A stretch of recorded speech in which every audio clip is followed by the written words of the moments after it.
کے الیکٹرک کا یہ جو غیر قانونی کنیکشنز ہوتے ہیں یا کنڈا ہوتے ہیں یا باقی جو چیزیں چل رہی ہوتی ہیں، اس کی شناخت کا کوئی میکینزم ہے کے الیکٹرک کے پاس؟ دیکھیں شناخت کا میکینزم اب تھوڑا سا ہم نے، کیونکہ جہاں پہ ہم نے ایئر بنڈل کیبل لگا دیے ہیں وہاں پہ جو کنیکشن لگایا جاتا ہے وہ ایک ڈیوائس کے ذریعے لگاتا ہے. اچھا. تو جو کنڈا ہے وہ بھی اسی ڈیوائس کے ذریعے لگتا ہے. وہاں پہ تھوڑی سی ڈیفیکلٹی ہوتی ہے، مگر ادر دین دیٹ تو ہمیں پتہ لگ جاتا ہے کہ یہ کنڈا ہے. اس کا جو جس طریقے سے ہم اس کو پکڑ پاتے ہیں وہ یہ ہے کہ ہر پی ایم ٹی پہ کیونکہ ایک میٹر لگا ہوا ہے پول ماؤنٹڈ ٹرانسفارمر پہ، اور ہمارے پاس اس سے آپ سمجھیں ہر 15 منٹ بعد ڈیٹا آ رہا ہوتا ہے، تو ہم ہر مہینے یہ بتا سکتے ہیں کہ کس پی ایم ٹی پہ کتنی چوری ہوئی ہے. پھر جہاں زیادہ چوری ہو رہی ہوتی ہے وہاں پہ ہم ٹارگٹ بھی کرتے ہیں اور وہاں پہ ہم کیمپینز بھی چلاتے ہیں، لوگوں سے انگیج کرنے بھی کوشش کرتے ہیں. میں پھر یہ کہوں گا یہ وہ ایریا ہے جہاں پہ کہ اگر کوئی مجھ سے آج کہے کہ یہ 300 فیڈر آپ جو ہے نا وہ کیا کرنا ہے، تو میں کہوں گا گورنمنٹ آف پاکستان ہم سے یہ 300 فیڈر لے لے، ہمارا لاس جو ہے وہ 10% پہ طے کر دے، ہماری ریکوری 98% پہ طے کر دے، ٹیرف کم ہو جائے گا اور ہم انشاءاللہ تعالیٰ پرفارم کریں گے. ایک امپریشن یہ ہے کہ یہ جو ریکوری لاسز ہوتے ہیں یا پھر یہ جو تھیفٹ ہوتا ہے اس کا بوجھ کنزیومرز پہ ڈالا جاتا ہے، یعنی کہ وہ کنزیومرز جو کہ ایمانداری سے اپنا بل پے کر رہے ہوتے ہیں. اگر ایسا ہے تو اس کی وجہ کیا، اور یہ زیادتی نہیں؟ دیکھیں ایسا نہیں ہے. جو کسٹمرز ہیں نا ان کے گھر پہ ایک میٹر لگا ہوا ہے، اس کے اوپر ایک ریڈنگ آئے گی، اس ریڈنگ کا ایک فیڈرل گورنمنٹ ریٹ طے کرے گی، اس سے اس کی بلنگ ہوگی.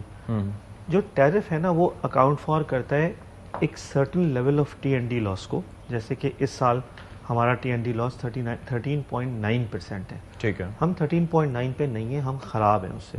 ٹھیک ہے. اب جتنا 13.9 کے اوپر والا کمپوننٹ ہے جو ہماری انیفیشنسی ہے وہ ہماری پروفیٹیبلٹی کو ہٹ کرے گی، وہ ہم کسی کو بل نہیں کر سکتے. اچھا.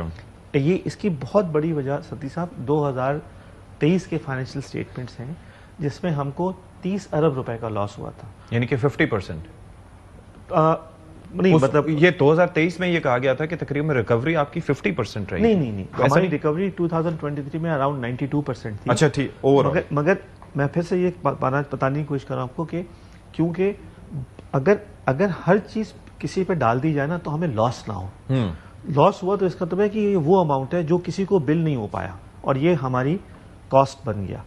تو ابھی بھی جو ہے نا نیپرا ایک بینچ مارک سیٹ کیا ہے اور جس پہ کہ بڑی ڈسکشن ہوئی ہے اور اس کے بعد یہ ہوا کہ ہاں دس از دا رائٹ نمبر. اب اگر ہم وہ اچیو ابھی نہیں کر پا رہے اور شاید اللہ کرے کہ ہم وہ اچیو کر لیں، لیکن مجھے ایسا لگتا ہے کہ شاید یہ ایک تھوڑی کیچ اپ ہی رہے گا اور ہم تھوڑا خراب رہیں گے نیپرا کے گیون نمبر سے، اور جو ڈفرینشیل ہوگا وہ کے کی کاسٹ بن جائے گا. جو نیپرا کے بینچ مارک والا اماؤنٹ ہے وہ ٹیرف میں شامل ہے، مگر وہ ایک ٹوٹل ٹیرف ہے کہ وہ ہماری کاسٹ آف ڈوئنگ بزنس ہے. یہ نیپرا نے ڈٹرمن کر دیا کہ ان کی کاسٹ آف ڈوئنگ بزنس اس مثال کے طور پہ 38. ٹھیک ہے. اب اگر گورنمنٹ یہ ڈیسائیڈ کرتی ہے کہ کنزیومر ٹیرف 33 ہوگا تو انہیں 5 روپے کی سبسڈی دینی پڑے گی. اور یہ سبسڈی میں پھر سے کہوں گا یہ کہ الیکٹرک کو نہیں مل رہی ہے سر، یہ مل رہی ہے ان لوگوں کو جو وہاں رہ رہے ہیں. اگر آج ریگولیٹری نظام ہٹا دیا جائے تو نیپرا میرا ٹیرف ڈٹرمن کرے گا اور کہے گا بل کر دو. ٹھیک ہے. تو میں 38 کے حساب سے بل کر دوں گا. تو مجھے اس وقت کوئی یہ تو نہیں کہے گا کہ آپ 38 کے حساب سے کیوں بل کر رہے ہیں. تو یہ ڈیسیجن کہ یہ 38 سے بل ہوگا 33 ہوگا، ہو سکتا ہے گورنمنٹ 40 روپے ٹیرف کر دے تو بھی ہم 40 بل کریں گے، ہم 2 روپے گورنمنٹ کے پاس جمع کرائیں گے. میکینزم آپ کو سمجھا رہا ہوں کہ جو گورنمنٹ ڈیسائیڈ کرے گی وہ ہم بل کریں گے. اچھا دوسرا یہ ہے کہ 2006 سے اب تک 804 ارب روپے کی کہا جاتا ہے کہ سبسڈی دی گئی ہے کے الیکٹرک کو، لیکن اس کے لیے جو آڈٹ کا نظام ہے اس کے اوپر سوال اٹھائے جاتے رہے ہیں. آڈیٹر جنرل آف پاکستان کی جانب سے بھی یہ کوشچن اٹھایا گیا تھا اور اس کے اندر کافی آپ کی گفتگو بھی رہی تھی. آڈٹ بھی کرایا گیا تھا لیکن ان آڈیٹرز پہ بھی سوال اٹھ رہے تھے کہ جی شفافیت تھوڑی سی ہونی چاہیے. وہ کیا ایشو ہے؟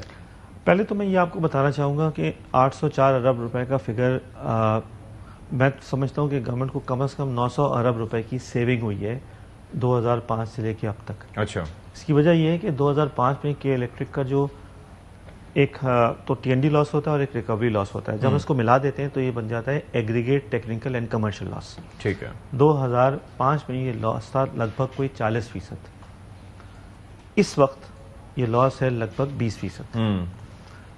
جب پرائیویٹائزیشن ہوئی تھی اس وقت پورے پاکستان کا AT&C لاس تھا 28%. آج ہے 24%. اچھا. تو جس پیریڈ میں کے الیکٹرک نے اپنے نقصانات کو آدھا کیا ہے، پاکستان نے اس کے اندر سے 12% کی کمی کی. اب سوال یہ پیدا ہوتا ہے کہ اگر پرائیویٹائزیشن نہیں